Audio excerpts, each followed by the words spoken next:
ವಿಶೇಷ ಚೇತನರ ವಾರ್ತೆಗೆ ಸ್ವಾಗತ.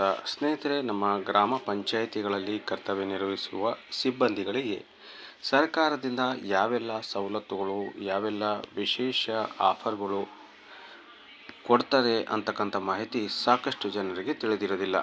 ಇವತ್ತಿನ ವಿಡಿಯೋದಲ್ಲಿ ನಿಮಗೆ ನಮ್ಮ ಗ್ರಾಮ ಪಂಚಾಯಿತಿ ಮಟ್ಟದಲ್ಲಿ ಸಾರ್ವಜನಿಕ ಸೇವೆಗಾಗಿ ಮೀಸಲಿರುವ ಸಿಬ್ಬಂದಿಗಳಿಗೆ ಸರ್ಕಾರ ಯಾವೆಲ್ಲ ಸೇವೆಗಳನ್ನು ನೀಡುತ್ತಿದೆ ಅಂತಕ್ಕಂಥ ಮಾಹಿತಿಯನ್ನು ಸಂಪೂರ್ಣವಾಗಿ ತಿಳಿಸ್ತಾ ಹೋಗ್ತೀನಿ. ನಮ್ಮ ಚಾನಲ್ ವಿಶೇಷ ಚೇತನರ ವಾರ್ತೆ ಪ್ರಥಮ ಬಾರಿ ವೀಕ್ಷಣೆ ಮಾಡ್ತಾ ಇದ್ದರೆ ಈ ಚಾನಲನ್ನು ಸಬ್ಸ್ಕ್ರೈಬ್ ಮಾಡ್ಕೊಳ್ಳಿ ಫಸ್ಟು. ಆಮೇಲೆ ವಿಡಿಯೋವನ್ನು ಒಂದು ಲೈಕ್ ಮಾಡಿ ಮತ್ತು ಪ್ರತಿಯೊಬ್ಬರಿಗೂ ವಿಡಿಯೋವನ್ನು ಶೇರ್ ಮಾಡಿ. ಪ್ರತಿದಿನ ವಿಶೇಷ ಚೇತನರ ವಾರ್ತೆಯನ್ನು ತಪ್ಪದೇ 2 ಬಾರಿ ವೀಕ್ಷಿಸಿ. ಗ್ರಾಮ ಪಂಚಾಯಿತಿ ನೌಕರರ ದೀರ್ಘಕಾಲದ ಬೇಡಿಕೆಗಳಿಗೆ ಸಂಬಂಧಿಸಿದಂತೆ ಗ್ರಾಮೀಣಾಭಿವೃದ್ಧಿ ಮತ್ತು ಪಂಚಾಯತ್ ರಾಜ್ ಇಲಾಖೆ ರಾಜ್ಯ ಸಚಿವರಾದ ಪ್ರಿಯಾಂಕ ಖರ್ಗೆ ಅವರು ಮಹತ್ವದ ಮಾಹಿತಿ ನೀಡಿದ್ದಾರೆ.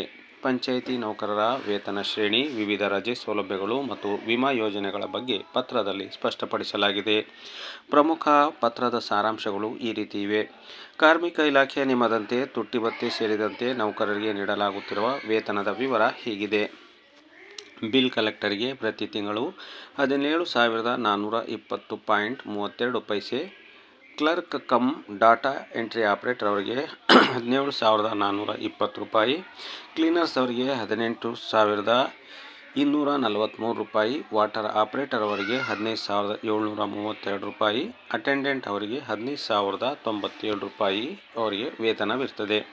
ರಜೆ ಮತ್ತು ಸಾಮಾಜಿಕ ಭದ್ರತೆ ಸೌಲಭ್ಯಗಳನ್ನು ನೋಡೋದಾದರೆ, ರಜೆಗಳು ನೌಕರರಿಗೆ 10 ದಿನಗಳ ಸಾಂದರ್ಭಿಕ ರಜೆ, 2 ದಿನಗಳ ನಿರ್ಬಂಧಿತ ರಜೆ ನೀಡಲಾಗ್ತದೆ. ಮಹಿಳಾ ನೌಕರರಿಗೆ 180 ದಿನಗಳ ಪ್ರಸೂತಿ ರಜೆ ಹಾಗೂ ಪುರುಷ ನೌಕರರಿಗೆ 15 ದಿನಗಳ ಪಿತೃತ್ವ ರಜೆ ಸೌಲಭ್ಯವಿರುತ್ತದೆ. ಅನುಕಂಪದ ನೇಮಕಾತಿ ಬೇರೆ. ಸೇವೆಯಲ್ಲಿದ್ದಾಗ ನೌಕರರು ಮರಣ ಹೊಂದಿದರೆ ಅವರ ಅವಲಂಬಿತರಿಗೆ ಅನುಕಂಪದ ಆಧಾರದ ಮೇಲೆ ಕೆಲಸ ಕೂಡ ನೀಡಲಾಗುವ ಅವಕಾಶವಿದೆ. ನಿವೃತ್ತಿ ಸೌಲಭ್ಯ. ನಿವೃತ್ತಿಯ ಸಂದರ್ಭದಲ್ಲಿ ಸೇವಾವಧಿಯನ್ನು ಆಧರಿಸಿ ಗರಿಷ್ಠ 20 ತಿಂಗಳ ವೇತನ ಮಿತಿಯೊಳಗೆ ಉಪದಾನ ನೀಡಲಾಗ್ತದೆ. ಅಂತ್ಯ ಸಂಸ್ಕಾರದ ನೆರವು. ಸೇವೆಯಲ್ಲಿರುವಾಗಲೇ ನೌಕರರು ಮೃತಪಟ್ಟರೆ ಶವ ಸಂಸ್ಕಾರಕ್ಕಾಗಿ ಅದೇ ದಿನ 10,000 ರೂಪಾಯಿಯನ್ನು ಪಂಚಾಯಿತಿ ನಿಧಿಯಿಂದ ಭರಿಸಲಾಗುತ್ತದೆ. ವಿಮೆ ಮತ್ತು ಆರೋಗ್ಯ ಸೌಲಭ್ಯಗಳನ್ನು ನೋಡೋದಾದರೆ, ಪ್ರಧಾನಮಂತ್ರಿ ಜ್ಯೋತಿ ವಿಮಾ ಯೋಜನೆ ಮತ್ತು ಸುರಕ್ಷಾ ವಿಮಾ ಯೋಜನೆಗಳನ್ನು ಕಡ್ಡಾಯಗೊಳಿಸಲಾಗಿದೆ. ತೀವ್ರ ಸ್ವರೂಪದ ಕಾಯಿಲೆಗಳಾದ ಹೃದಯ ಸಂಬಂಧಿ ಶಸ್ತ್ರಚಿಕಿತ್ಸೆ, ಕ್ಯಾನ್ಸರ್, ಕಿಡ್ನಿ ಕಾಯಿಲೆಗಳಿಗೆ ಚಿಕಿತ್ಸೆ ಪಡೆಯಲು ಗರಿಷ್ಠ 50,000 ರೂಪಾಯಿವರೆಗೆ ವೈದ್ಯಕೀಯ ವೆಚ್ಚ ಭರಿಸಲು ಆದೇಶಿಸಲಾಗಿದೆ.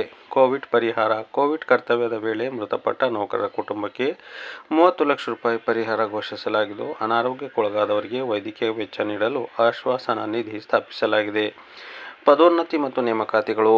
ಖಾಲಿ ಇರುವ ಬಿಲ್ ಕಲೆಕ್ಟರ್ ಮತ್ತು ಡಾಟಾ ಎಂಟ್ರಿ ಆಪರೇಟರ್ ಹುದ್ದೆಗಳನ್ನು ಆಪರೇಟರ್ ಹಾಗೂ ಅಟೆಂಡೆಂಟ್ ಹುದ್ದೆಯಿಂದ ಜ್ಯೇಷ್ಠತೆಯ ಆಧಾರದ ಮೇಲೆ ಪದೋನ್ನತಿ ಮೂಲಕ ಭರ್ತಿ ಮಾಡಲು ಅವಕಾಶವಿರುತ್ತದೆ. ಸರ್ಕಾರಿ ನೌಕರರಲ್ಲ. ಪಂಚಾಯಿತಿ ನೌಕರರು ಸರ್ಕಾರದ ನೌಕರರಾಗಿರುವುದಿಲ್ಲ. ಆದ್ದರಿಂದ ಅವರಿಗೆ ಸಿ ಮತ್ತು ಡಿ ದರ್ಜೆಯ ಸರ್ಕಾರಿ ನೌಕರರಂತೆ ವೇತನ ಶ್ರೇಣಿ ನಿಗದಿಪಡಿಸಲು ತಾಂತ್ರಿಕವಾಗಿ ಸಾಧ್ಯವಿಲ್ಲ ಎಂದು ಈ ಪತ್ರದಲ್ಲಿ ತಿಳಿಸಲಾಗಿದೆ. ಏನೇ ಆಗಲಿ ಸ್ನೇಹಿತರೆ, ಇವೆಲ್ಲ ಸೌಲಭ್ಯಗಳು ನಮ್ಮ ಕರ್ನಾಟಕ ಸರ್ಕಾರ ಗ್ರಾಮ ಪಂಚಾಯಿತಿಯ ಪ್ರತಿಯೊಬ್ಬ ನೌಕರರಿಗೆ ನೀಡುತ್ತದೆ. ಈ ವಿಷಯ ಕುರಿತು ತಮ್ಮ ಅನಿಸಿಕೆ ಅಭಿಪ್ರಾಯಗಳನ್ನು ತಪ್ಪದೇ ಕಾಮೆಂಟ್ ಬಾಕ್ಸಲ್ಲಿ ಬರೆದು ಹಾಕಿ. ವಿಡಿಯೋವನ್ನು ಲೈಕ್ ಮಾಡಿ.